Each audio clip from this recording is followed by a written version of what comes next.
Bircə dəqiqə, bir dəqiqədə bu mövzu biraz qarışıqdır. Bir dənə də bunun, yəni suallarını cavablandırım, keçək növbəti mövzuya. Bax, çox qədim oyma üsuludur desə, hansını götürdük müəllimlər? Həndəsi oymanı. Ən sadə oyma növüdür desə, götürcük kəsmə ilə oymanı. Əsas elementi qövs olan oyma olacaqdır qövsvari oyma. Sonra təsviri eyni səthdə oyularaq salınır desə, eyni səth sözü varsa, olacaqdır yastı relyefli oyma. Məsəl üçün, bu təsvir qismən və ya tamamən fondan ayrıdır, heykəl görüntüsü yaradır desə, olacaqdır qabarıq relyefli oyma. Bax, eyni səthdə oyularaq salınırsa dedik yastı relyefli, amma düz səth üzərində məsəl üçün müxtəlif qanovcuqların oyulması ilə yerinə yetirilirsə, düz səth varsa müstəvi qanovcuqlu oyma deyəcəyik. Sonra bu oymada məsəl üçün iki tərəfli deşikləri açmaq üçün kəski və iskənədən istifadə olunur. Olacaqdır kəsmə ilə oyma.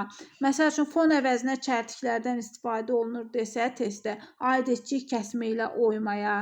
Məsəl üçün üzərində aparılan əməliyyatlar kəsmə ilə oymada olduğu kimidir desə, götürcük hansıydı o? Bıçqılama ilə oymanı.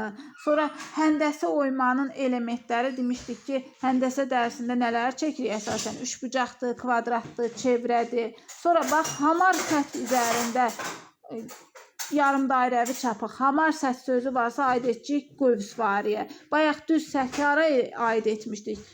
Müxtəlif qanovcuqlu oymaya. Düzdür? Amma hamar səthi hara aid elədik?